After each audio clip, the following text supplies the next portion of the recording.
El disparo rasgó el silencio de una mañana de junio de 1936. Karplikov vio a su hermano Evdokim desplomarse de rodillas justo al borde del campo de patatas. El soldado del Ejército Rojo amartilló el fusil, pero el segundo disparo ya no fue necesario. Evdokim cayó de bruces sobre la tierra blanda que él mismo había estado cavando hacía una hora. Por negarse a entrar en el kolhós, dijo el comandante del destacamento con indiferencia, haciendo una anotación en una libreta grasienta. Siguiente. Karp estaba detrás de la esquina del granero, con la espalda pegada a los tablones calentados por el sol. A su lado, su esposa Akulina lloraba en silencio, tapándose la boca con la mano. Su primogénito, Sabin, que aún no había cumplido un año, dormía en la isba, y eso era lo único que impedía a Akulina gritar. Eran viejos creyentes. Sus antepasados habían huido de las reformas del patriarca Nikon en el siglo XVII, escondiéndose en aldeas remotas, guardando libros antiguos y rezando con la señal de la cruz de 2 dedos. Pero ahora había llegado un nuevo poder, al que no le importaba con qué señal de la cruz rezaras. Lo que quería era tu tierra, tu pan, tu alma. «Nos vamos», pronunció Karp con los labios apretados. «Esta noche». Se dirigieron hacia el este. Primero, hasta Abakán, escondiéndose en las casas de los miembros de su fe. Luego, río arriba por el Abakán, allí donde el río se hacía cada vez más estrecho y la taiga cada vez más espesa. Con ellos iban otras familias, pero algunas se quedaron atrás y otras decidieron establecerse en aldeas lejanas. Los Likov no se detuvieron. «Karp Osipovich», suplicó en una ocasión un compañero de viaje, Fiodor. «¿A dónde vamos a ir más lejos? Aquí ya no hay caminos». «Donde hay un camino, hay gente», respondió Karp. «Donde hay gente, hay poder. No necesitamos caminos». Akulina llevaba a Sabin en una especie de fular pegado al pecho. El niño apenas lloraba, como si comprendiera que cada sonido podía costarles la vida. Caminaban de día por senderos de animales y por la noche encendían pequeñas hogueras, ocultando el fuego de miradas ajenas. En 1937, a orillas de un arroyo sin nombre, nació su hija Natalia. Karp atendió el parto solo. Akulina se limitó a apretar los dientes y rezar.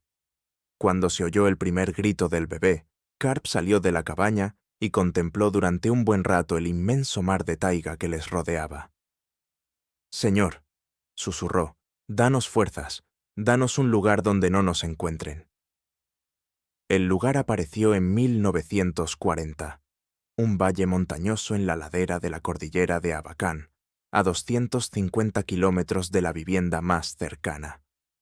Para llegar hasta allí, había que remontar el río, luego un afluente y después escalar la ladera, sin senderos, sin puntos de referencia, a través de la maleza. «Aquí», dijo Karp, examinando el minúsculo claro junto al arroyo. Akulina miró a su alrededor. Las montañas bloqueaban el horizonte por todas partes. El cielo parecía un pozo lejano. El sol solo brillaba aquí durante unas pocas horas al día. «¿Cómo vamos a...?» «Sobreviviremos», dijo Karp con firmeza. «Con la ayuda de Dios, sobreviviremos». Pasaron el primer invierno en una cabaña excavada en la ladera. Se alimentaron de lo que habían logrado recoger en otoño: piñones, bayas secas, raíces. Para la primavera, las reservas se habían agotado. Sabin, que iba a cumplir 5 años, miraba a sus padres con ojos hambrientos, pero no se quejaba. «No pasa nada», repetía Karp, remendando las viejas redes. «No pasa nada. El río nos dará peces, la taiga nos dará animales, la tierra nos dará pan». Aún no sabía que pasarían 40 años antes de que alguien del mundo exterior encontrara su minúsculo refugio. 40 años sin sal, 40 años sin hierro, 40 años sin gente. Pero, de momento, Era la primavera de 1940, y Karplikov estaba construyendo la primera isba de verdad para su familia.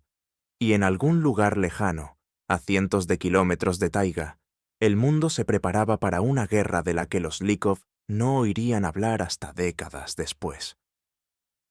Akulina recordaba el primer invierno en el valle por un sonido, un crujido suave, casi imperceptible, con el que se congelaban las esquinas de la isba. Tapaba las grietas entre los troncos con musgo, luego otra vez más, pero la helada encontraba la manera de entrar. «Mamá, tengo frío», susurraba Natasha, de 2 años, acurrucándose junto a ella bajo el abrigo de piel de oveja. «Duerme, hija, duerme». Akulina calentaba a sus hijos con su propio cuerpo. Sabin, que había cumplido 5 años, ya no se quejaba. Miraba a su madre con ojos oscuros y serios, y guardaba silencio. Estaba aprendiendo rápidamente a guardar silencio. En febrero de 1941, quedó claro que las patatas que habían logrado cultivar el verano anterior no llegarían hasta la primavera. Karp salía a cazar antes del amanecer y regresaba después del anochecer, a veces con un urogallo, a veces con una liebre, pero la mayoría de las veces con las manos vacías. «El Señor no nos abandonará», decía Akulina, dividiendo la última torta en 4 partes. No se quedaba con ninguna para ella. «Tú también come», fruncía el ceño Karp. «Estoy llena. Nunca estaba llena. En todos sus años en la taiga, ni una sola vez». En la primavera de 1941, Akulina se dio cuenta de que estaba embarazada de nuevo. Se lo dijo a Karp solo en junio, cuando ya era imposible ocultarlo. «Otra boca más», no le reprochó, solo lo constató. «No pasa nada, nos las arreglaremos». En octubre nació Dmitri. Akulina dio a luz sola. Karp vigilaba afuera, y los niños dormían en un rincón. Mordió el cordón umbilical, lavó al bebé con agua de deshielo y lo acercó a su pecho. «Está sano», le dijo a su marido. «Será fuerte». Ella no sabía que, en algún lugar lejano, los alemanes estaban a las puertas de Moscú, que el mundo del que habían huido se retorcía entre las llamas. Para Akulina, la guerra era otra, cotidiana, interminable, invisible. Una guerra contra el hambre, contra el frío, contra la taiga. Asterisco, asterisco, asterisco. Los años se fundían. 1943. Mala cosecha. Comían corteza. 1945. Karp se rompió una pierna y durante 2 meses, Akulina cazó sola, poniendo trampas como le había enseñado su marido. 1946. Nació Agafia y apenas tenía leche, así que tuvo que alimentarla con pescado masticado. La sal se acabó al 3er año. Resultó ser peor que el hambre. «Todo está soso», se quejaba el pequeño Dmitri. «No tiene sabor». «Come», respondía Akulina. «La comida es comida». El hierro se desgastaba. El único cuchillo que habían sacado del mundo se había reducido a una lámina. Karp lo guardaba como una reliquia, y Akulina aprendió a cortar pescado con piedras afiladas. Incómodo, lento, pero posible. Posible. Esa palabra se convirtió en su oración. Sobrevivir. Posible. Alimentar a 4 hijos a 250 kilómetros de la gente. Posible. No volverse loca de soledad. Posible. Por las noches, les contaba a sus hijos sobre el mundo que nunca habían visto. Allá abajo hay ciudades, grandes, de piedra, y la gente camina por las calles, mucha gente, cientos. «¿Cuántos son cientos?», preguntaba Natasha. Akulina se quedaba pensando. ¿Cómo explicarle a un niño nacido huyendo, criado en la taiga, lo que significa mucha gente? Más que las estrellas que se ven en el cielo de una vez. Los niños no lo creían. Pensaban que eran cuentos. En 1961, Akulina cumplió 52 años. Aparentaba 70, encorvada, canosa, con las manos nudosas. Ese año fue de hambruna. Las heladas tardías mataron los brotes. Los peces desaparecieron del río. Los animales parecían haberse extinguido. En agosto cayó enferma. «Come, mamá». Agafia, de 15 años, le tendió un cuenco con una sopa aguada. «No quiero, comed vosotros». Aculina sabía que la comida sería suficiente para ella o para los niños. La elección era obvia. Murió en septiembre, en silencio, mientras dormía. Lo último que le dijo a Carp fue: «Cuídalos, yo he hecho lo que tenía que hacer». La enterraron en la ladera, sobre el río. Carp talló la cruz de alerce, el árbol más fuerte de la taiga. Akulina Karpovna Líkova vivió en aislamiento 25 años. Dio a luz a 4 hijos en la espesura. No dejó que nadie muriera antes que ella, y el mundo nunca supo que existió. Tras la muerte de su madre, Sabin no durmió durante 3 noches. Tenía 35 años. De ellos, 30 los había pasado en la taiga, pero recordaba los primeros 5. Recordaba el pueblo. Recordaba la iglesia con su campana. Recordaba cómo olía el pan recién horneado de un horno de verdad. Dimitri y Agafia no recordaban nada. Para ellos, el mundo comenzaba y terminaba en esta hondonada. «Sabin», dijo su padre desde la puerta, encorvado, envejecido 10 años en un mes. «El cuchillo se ha desgastado, por completo». Sabin miró el lamentable trozo de metal. Hacía 20 años, era un cuchillo de caza. Ahora, una fina lámina que daba miedo tocar. «Haré uno nuevo». «¿De qué?». Sabin no respondió. Él mismo no lo sabía. La primera ley de la taiga la aprendió de niño. La taiga no perdona la pereza. La segunda, en su juventud, la taiga no tolera la estupidez. La tercera se reveló tras la muerte de su madre. La taiga se lleva a los que se rinden. Sabin no tenía intención de rendirse. Empezó con el telar. El viejo, que su padre había hecho en los primeros años, se había desmoronado. La ropa se había convertido en harapos. Natalia y Agafia se envolvían en pieles, pero las pieles no eran suficientes. Había menos animales. «Necesitamos cáñamo», dijo Sabin. «Mucho cáñamo». Dimitri, que había cumplido 20 años, miró a su hermano con desconfianza. «No sabes tejer». «Aprenderé». Desmontó los restos del viejo telar. Estudió cada detalle. Luego se quedó sentado, inmóvil, mirando fijamente a un punto durante 3 días, pensando. Natalia decidió que su hermano se había vuelto loco. Al 4.º día, Sabin empezó a construir. Un marco de abedul. El abedul es flexible, no se agrieta. Dientes de hueso. Dimitri había matado a un ciervo almizclero el año anterior. Los cuernos fueron útiles. Hilos para la base. Fibras de ortiga, remojadas en el arroyo. Para el invierno, el telar estaba funcionando. «Dios mío», suspiró Natalia, viendo cómo de las manos de su hermano salía un tejido burdo, pero auténtico. «Sabin, tú...». «Es sencillo», se encogió de hombros. «Hay que entender cómo funciona algo. El resto es paciencia». Hizo el cuchillo con el aro de una vieja barrica. Su padre había traído la barrica del pueblo. En ella salaban pescado. La madera se había podrido hacía tiempo, pero Sabin conservó el aro de hierro. Llevaba 20 años esperando a que fuera necesario. Calentaba el metal en la hoguera. Golpeaba con una piedra. No había martillo. Lo volvía a calentar. Lo volvía a golpear. Sus manos se llenaron de quemaduras, pero Sabin no se detuvo. «¿Duele?», preguntó Agafia, la más joven, la más callada. «Duele». «Entonces, ¿por qué?». Sabin miró a su hermana.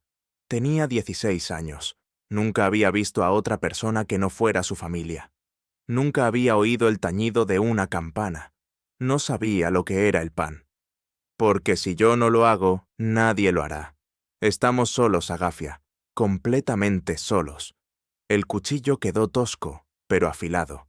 Dimitri mató un ciervo almizclero con él ese mismo otoño. La tercera ley de la taiga se reveló a Sabine en toda su magnitud en el invierno del 62. Hacía tanto frío que los árboles se partían con un estruendo como de cañón. Dimitri se cayó en un agujero en el arroyo, consiguió salir, pero cayó enfermo con fiebre alta. Natalia tosía sangre. Su padre apenas podía caminar. Sabin se quedó solo. Revisaba las trampas. Cortaba leña. Encendía la estufa. Preparaba la comida. Cuidaba a los enfermos. Dormía 2 horas al día. «Te caerás», jadeaba Dimitri. «Acuéstate». «Si me acuesto, moriremos todos». No se acostó. 6 semanas. 42 días. Cuando Dimitri finalmente se puso de pie, Sabin se sentó junto a la estufa y durmió 2 días seguidos. Agafia temía que hubiera muerto, pero no. Simplemente había agotado todas sus fuerzas. La taiga se lleva a los que se rinden. Sabin no se rindió. Hacia los años 70, se había convertido en el principal proveedor de la familia. El padre había superado los 70. Dimitri era un buen cazador, pero Sabin era un inventor. Ideaba trampas, arreglaba herramientas, construía nuevos anexos para la isba. Una noche, Agafia preguntó: «Sabin, allí, en el mundo, ¿la gente también vive así?» Él guardó silencio durante un largo rato. «No, allí es diferente». «¿Mejor?» Sabin recordó el pueblo, la campana, el pan. Luego recordó los disparos, al tío Evdokim cayendo en el polvo. Simplemente diferente. No sabía que, en pocos años, ese mundo los encontraría a ellos mismos. Natalia era quien mejor recordaba a su madre. Sus manos con olor a pino. Su voz cantando salmos sobre la cuna de Agafia. Sus ojos, oscuros, cansados, pero siempre cálidos. Tras la muerte de Akulina en 1961, Natalia ocupó su lugar. Tenía 27 años. «Ahora tú eres la que manda», dijo el padre. No lo pidió, lo constató. Ella lo aceptó como algo natural. En la taiga no se discute con la necesidad. Natalia cocinaba, cosía, zurcía, secaba setas, recogía bayas, cuidaba el huerto. Se levantaba antes del amanecer, se acostaba después de todos. Cuando los hermanos volvían de cazar, les daba de comer. Cuando Agafia enfermaba, la cuidaba. Cuando el padre se hundía en la melancolía, guardaba silencio a su lado. Pero a veces, terminadas las tareas, subía a la loma que había sobre la isba y miraba hacia el oeste. Allí, a cientos de kilómetros de taiga, vivían otras personas. Ella había nacido en el camino, en 1937, en algún lugar entre el viejo mundo y este. Nunca había visto un pueblo, una iglesia, un mercado. No había oído el tañido de las campanas. No había hablado con nadie más que con su familia. «¿En qué piensas?», preguntó una vez Agafia, que había subido tras ella. «Allí hay mujeres», dijo Natalia en voz baja. «Iguales que nosotras». Me pregunto, ¿de qué hablarán entre ellas? Agafia no entendió la pregunta. Había nacido allí y no sabía que podía ser diferente. El invierno de 1968 fue terrible. La nieve llegó en septiembre, temprana, profunda. No pudieron cosechar todas las patatas. Parte se heló en la tierra.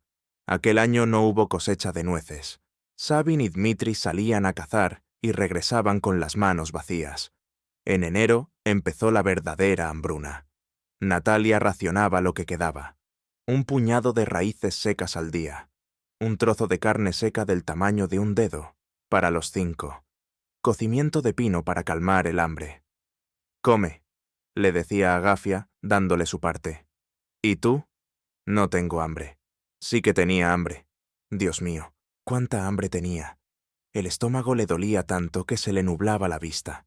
Pero Agafia tenía 22 años. Aún podía... ¿Podía qué? ¿Casarse? ¿Tener hijos? Aquí, en la taiga, donde no había ni un solo hombre aparte de su padre y sus hermanos. Natalia apartaba esos pensamientos. Simplemente racionaba la comida. simplemente sobrevivía. En febrero murió la cabra, la última de las 3 que habían criado a lo largo de los años. Natalia lloró sobre ella, aunque sabía que aquella carne salvaría a la familia. «Perdóname», susurraba mientras Sabin descuartizaba el cuerpo. «Perdóname, perdóname». La carne duró 3 semanas. En marzo la cosa mejoró. Dimitri cazó un alce. La familia sobrevivió. Pero algo en Natalia se rompió aquel invierno. Empezó a subir a la loma con más frecuencia. Se quedaba allí horas, mirando hacia el oeste. Sabin la encontró una vez allí al anochecer. «Natalia, te vas a congelar». Sabin... Ella no se giró. «¿Recuerdas a la gente? ¿A la gente de verdad, a los extraños?» «Vagamente». «¿Cómo son?» Él se puso a su lado. «Diferentes, buenos, malos, normales. Quiero verlos». Su voz tembló. «Aunque sea una vez, solo para ver que no estamos solos en la tierra». Sabin guardó silencio. ¿Qué podía decir? ¿Que el mundo es peligroso? Ella lo sabía. ¿Que el padre no lo permitiría? Ella también lo sabía. «Quizá algún día», dijo por fin. Natalia negó con la cabeza. «Envejeceré aquí. Y moriré sin haber visto una sola cara nueva». Tenía 34 años. Se sentía una anciana. Pasaron los años. Natalia seguía llevando la casa, cuidando de la familia, subiendo a la loma. Su sueño no había muerto, simplemente se había apagado, convirtiéndose en un dolor sordo en lo más profundo de su ser. No sabía que en 1978 los geólogos empezarían a explorar estas zonas, que su helicóptero sobrevolaría la taiga y alguien vería el huerto en la ladera de la montaña, que su sueño se haría realidad, pero no como ella se lo había imaginado. Dimitri fue el primero en oír el helicóptero. Estaba cazando en la cabecera del arroyo cuando el cielo retumbó. Al principio pensó que era un trueno, pero el sonido crecía, se acercaba, y entre los árboles vislumbró algo enorme, de hierro. Dimitri se tiró a los helechos y se quedó quieto. Tenía 37 años. Había nacido en la taiga, crecido en la taiga, y nunca había visto nada creado por manos de gente ajena. Su padre le había hablado de aviones, pájaros de hierro que volaban sin alas. Dimitri no lo creía. Pensaba que eran cuentos. Ahora el cuento rugía sobre su cabeza, y las coníferas centenarias se balanceaban con su sombra. Por la noche se lo contó a la familia. «Un pájaro de hierro», repitió Karp, y su rostro se petrificó. «Eso significa que nos han encontrado». «¿Quizá pasaron de largo?», preguntó Natalia con esperanza.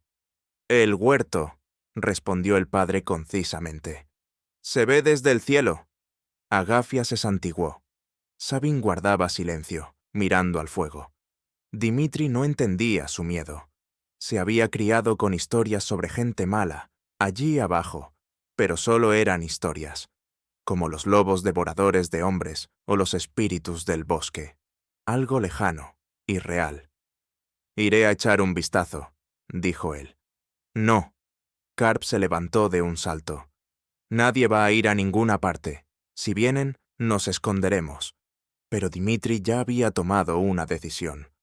Los geólogos aparecieron una semana después. Dimitri los estuvo observando durante 2 días antes de mostrarse. 4 hombres con mochilas, vestidos con ropas extrañas. Habían montado un campamento junto al río y buscaban algo entre las piedras. Él los observó comer de latas de metal, encender fuego con un solo movimiento de la mano, sin pedernal, sin yesca. Los oyó hablar y reír. No parecían malvados. Al tercer día, Dimitri salió a su encuentro. «¡Madre de Dios!», exhaló uno de los geólogos. Ante ellos se alzaba un hombre vestido con ropa de arpillera, con una lanza hecha a mano, descalzo, con una barba larga y una mirada salvaje, pero hombre al fin y al cabo. «Buenos días», dijo Dimitri. La palabra le costó un gran esfuerzo. Llevaba 37 años hablando solo con 4 personas. La geóloga Galina Pismenskaya escribiría más tarde en sus notas. Hablaba en un ruso extraño y arcaico. No entendíamos algunas palabras. Él no entendía las nuestras. «¿Tú, de dónde eres?», preguntó el jefe del grupo. Dimitri señaló hacia la ladera. Allí, cabaña, familia. No sabía cómo explicar 40 años de aislamiento. No conocía las palabras ermitaños o viejos creyentes. Simplemente se quedó de pie, mirando a las primeras personas ajenas en su vida, y le parecían un milagro. Karp no quería aceptarlos. «Traerás la desgracia», insistía, cuando Dimitri regresó con la noticia. «Siervos del anticristo». Pero los geólogos vinieron por su cuenta. Dimitri les mostró el camino. Natalia estaba de pie junto a la cabaña cuando aparecieron en el claro. 4 extraños, las primeras caras nuevas en 42 años de su vida. Ella rompió a llorar. No de miedo, sino porque su sueño, al fin, se había hecho realidad. Aunque tarde, aunque ya fuera una anciana con canas, pero se había hecho realidad. Dimitri nunca olvidaría aquella primera noche. Los geólogos trajeron sal, sal verdadera, blanca, pura. La familia no había visto sal en 20 años. Agafia la probó y se echó a llorar. Trajeron pan. Karp se negó a comerlo, comida demoníaca. Pero Dimitri tomó un trozo, le dio un mordisco, y el mundo cambió. No conocía ese sabor, suave, cálido, oliendo a algo imposiblemente lejano. «Esto», dijo lentamente, «¿esto lo hacen las personas?». Los geólogos intercambiaron miradas. «Sí, pan normal». Dimitri comprendió entonces. El mundo allá abajo no era un cuento de hadas aterrador. Era un lugar donde la gente comía eso todos los días. Quería ver ese mundo. Karp prohibió a los niños bajar al valle. Pero Dimitri ya miraba hacia el oeste, hacia donde, tras las montañas, vivían personas que volaban en pájaros de hierro y encendían fuego con un solo movimiento. No sabía que ese mundo lo mataría 3 años después. El primer invierno después del encuentro con los geólogos, Agafia no durmió. Tenía 34 años y nunca había visto a gente extraña. Ahora, al cerrar los ojos, veía sus rostros, barbudos, curtidos por el viento, con ojos del color del cielo. Se reían. Olían diferente, a humo, a metal, a algo áspero e inquietante. «Papá», preguntó una vez, «¿allá abajo son todos así?». Karp guardó silencio durante un largo rato. «No pienses en ellos». Pero Agafia pensaba. Había nacido en esa hondonada. Nunca había visto otro mundo. Su madre le contaba historias sobre pueblos, iglesias, ferias, pero eran cuentos, no más reales que los ángeles y los demonios. Y ahora el cuento había venido a ellos. En la primavera de 1979, los geólogos regresaron. Trajeron sal, un saco entero, grano, herramientas de hierro y cosas cuyos nombres Agafia no conocía. «Esto es una linterna», explicó Erofei, el más joven de los geólogos. «Mira». Un clic y un haz de luz salió del tubo negro. Agafia retrocedió, se santiguó. «¡Demoníaco!». «Electricidad», corrigió Erofei suavemente. «Simplemente ciencia». Dimitri tomó la linterna, la hizo girar en sus manos. Sus ojos brillaban. «¿Cómo funciona?». Hacía cientos de preguntas, sobre coches, aviones, ciudades. Sobre cómo vivía la gente allí. Los geólogos respondían y con cada respuesta, Dimitri sentía más deseos de bajar. Sabine escuchaba en silencio. Luego dijo, «Muéstrenme las herramientas». Tenía 42 años. Toda su vida había hecho cuchillos con flejes de barril, agujas con huesos, cuerdas con corteza. Ahora sostenía en sus manos un hacha de acero, hecha en fábrica, perfecta, con una hoja afilada. «Esto», dijo en voz baja, «¿cuánta gente tuvo que hacerlo?». «Lo hace una máquina, miles como esta al día». Sabine dejó el hacha. Sus manos temblaban. Natalia aceptó los regalos con más calma que nadie. Tenía 42 años, la misma edad que Sabine, aunque parecía mayor. Revolvió las telas que habían traído los geólogos y guardó silencio. «Suave», dijo finalmente. «Nosotros tejemos con ortigas. ¿De qué es esto?» «Algodón. Crece muy al sur». Natalia asintió. Luego preguntó. «¿Y la gente allí es buena?» Los geólogos titubearon. «Variada», respondió el jefe. Como en todas partes. Esa noche, Natalia lloró por primera vez en 20 años. Agafia lo oyó. Sollozos silenciosos tras la pared. No de dolor, de algo diferente, algo para lo que no tenía nombre. Quizás de la comprensión de que la vida podría haber sido diferente. Karp solo aceptó la sal. «El resto es mundano», dijo. «Impuro». Pero los hijos ya no escuchaban.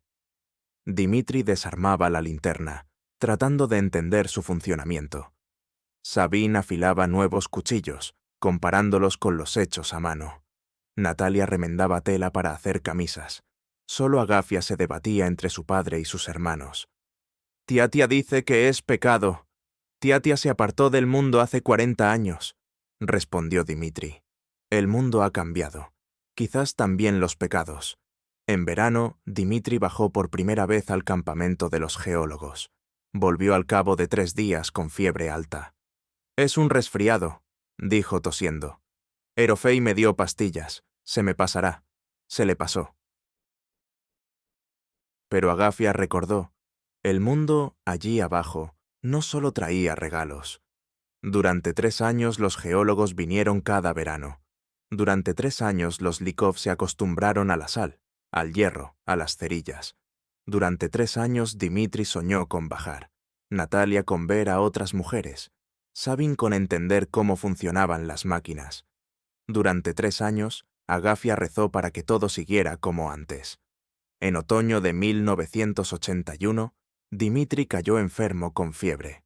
Luego Sabine. Luego Natalia. Agafia los miraba desde arriba, como antaño su madre a sus hijos hambrientos, y comprendió. Los regalos de la civilización estaban envenenados.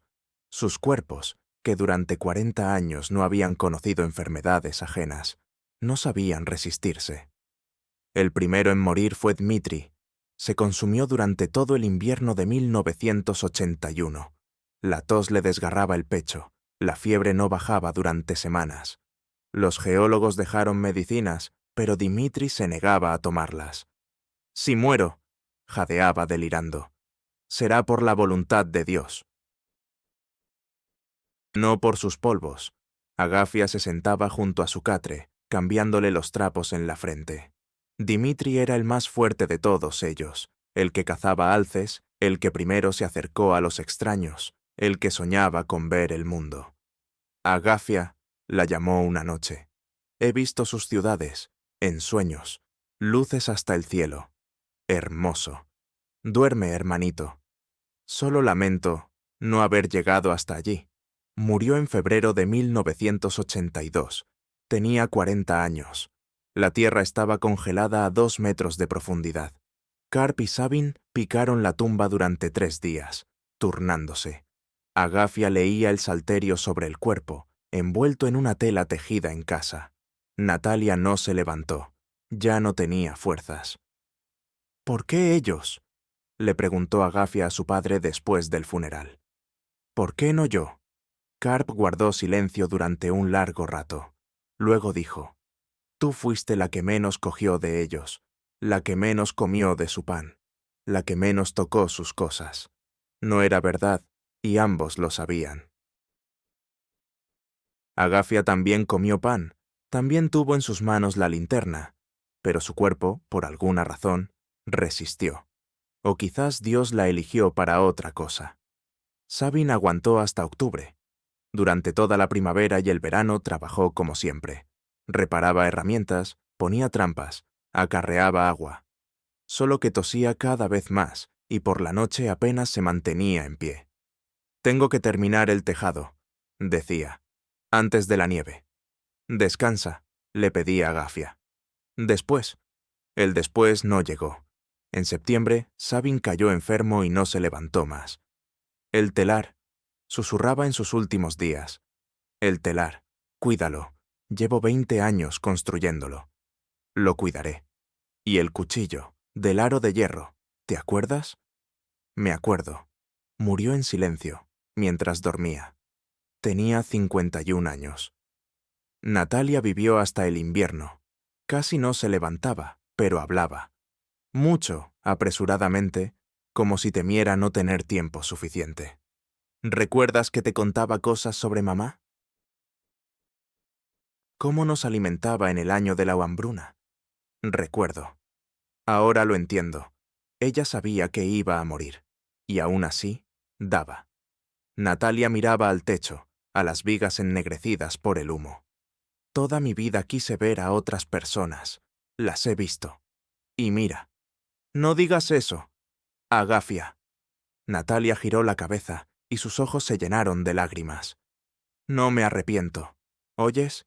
Estos 3 años, he sabido que el mundo es grande, que hay ciudades, y libros, y otras mujeres. Moriré sabiendo esto. Es mejor que no saberlo. Murió en diciembre de 1982. Tenía 45 años. Agafia cavó la tumba sola. Su padre enfermó, no de enfermedad sino de pena. Estaba tumbado en el banco y miraba a la pared, sin responder a las preguntas. La tierra helada no cedía. Agafia trabajaba 6 horas al día, desgarrándose las manos hasta sangrar. Al 5.º día, la tumba estaba lista. Enterró a su hermana junto a sus hermanos, en la ladera sobre el río. En el mismo lugar donde, 20 años atrás, habían enterrado a su madre. 4 cruces en fila. En la primavera de 1983, Karp habló por primera vez. «Soy yo», dijo, «es mi culpa». «No, Tiatenka. Yo les permití venir. Permití que cogieran los regalos. Pensé, sal, hierro, ¿qué puede haber de malo?» Pero ellos trajeron la muerte. Agafia se sentó a su lado. Ellos no querían hacer daño. Lo sé. Karp se cubrió la cara con las manos. Ese es el problema. El mal no solo viene de gente mala, a veces de gente buena, de los que quieren ayudar. Guardó silencio. Durante 40 años nos escondimos del mundo. Durante 40 años el mundo no nos tocó, y luego nosotros mismos lo dejamos entrar. Los geólogos llegaron ese verano, vieron las cruces, guardaron silencio durante un largo rato. «Perdonadnos», dijo Galina Pismenskaya. Agafia negó con la cabeza. «No es culpa vuestra, es culpa del mundo, o nuestra, por habernos escondido de él durante tantos años. No lo sé». Miraba las 4 cruces, la taiga alrededor, el cielo. Tenía 37 años. Se había quedado sola con su padre, de 80 años, y sabía, no había a dónde ir. Febrero de 1988. Agafia estaba de pie junto a la 5.ª cruz, la más grande. Karp Osipovich Likov murió en silencio, mientras dormía, a la edad de 87 años. Sus últimas palabras, dichas la víspera: «No te vayas de aquí, hija. Aquí está nuestra casa. Aquí están nuestras tumbas». No lloró. Las lágrimas se le habían acabado aquella invierno, cuando enterró a su hermana. Ahora tenía 42 años. Ahora se había quedado sola. Los geólogos se ofrecieron a llevársela. «Agafia», decía Galina Pismenskaya, «no puedes quedarte aquí sola. Es invierno, la taiga, hay osos. ¿Y si enfermas? ¿Y si te rompes una pierna?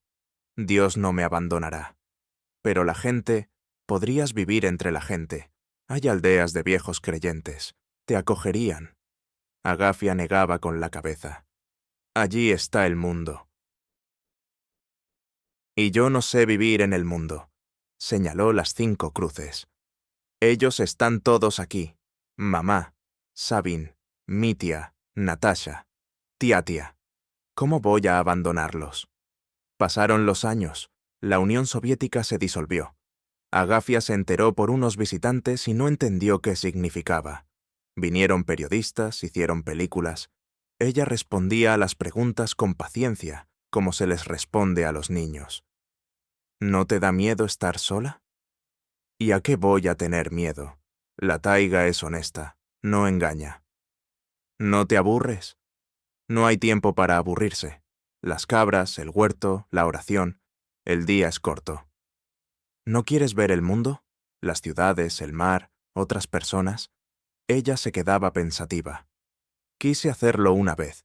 Hace mucho. Ahora no. El mundo viene solo. Vosotros habéis venido. ¿Para qué voy a ir yo a él? Un día, en los años 90, finalmente bajó.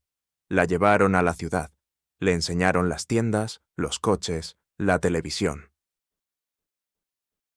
Ella miraba la pantalla donde se movían personas diminutas y se persignaba. «Es cosa del demonio», dijo en voz baja. A los 3 días pidió que la llevaran de vuelta a casa. En el helicóptero miraba hacia abajo, hacia la taiga interminable, las cintas plateadas de los ríos, las montañas. «Esto es lo verdadero», le dijo al piloto. «Lo de abajo, en las ciudades, es un sueño, un mal sueño». Años 2020. Agafia tiene más de 80 años. Los helicópteros traen provisiones 2 veces al año. Cereales, sal, harina. A veces, medicamentos, que ella toma de mala gana. A veces, ayudantes que viven con ella 1 mes o 2 y se van, porque no aguantan. Ella sigue plantando patatas, sigue ordeñando las cabras, sigue rezando 6 horas al día. Los periodistas preguntan, ¿qué sentido tiene? ¿Por qué está aquí? Ella no entiende la pregunta. ¿Y dónde voy a estar? Esta es mi casa. Aquí nací. Aquí moriré. ¿Qué es la libertad? Karp-Likov huyó del mundo para preservar su fe. Vivió aislado 50 años y enterró a su esposa y a 3 de sus hijos. ¿Era libre o era prisionero de su propio miedo? ¿Qué es el hogar? Una isba en la ladera de una montaña, a 250 kilómetros de la vivienda más cercana. 5 cruces en la explanada, un río abajo, la taiga alrededor, el cielo arriba. Para Agafia, esto es suficiente. Ella sale al amanecer, el sol se levanta sobre las montañas, la niebla se extiende sobre el río. En algún lugar grita un cascanueces. Hace 80 años sus padres huyeron aquí del mundo. Hace 40 años el mundo los encontró. Ella es la última. Está de pie junto a las cruces y reza. Por su madre, que murió de hambre. Por sus hermanos y su hermana, muertos por enfermedades ajenas. Por su padre, que nunca se perdonó. Por el mundo, que no sabe lo que ha perdido. Porque los Likov no son una historia de supervivencia. Son una pregunta para la que no tenemos respuesta. ¿Se puede huir del mundo? ¿Es necesario? Agafia no lo sabe. Ella simplemente vive, cada día como si fuera el último, cada día como si fuera el primero, sola en el fin del mundo. En casa. Fin.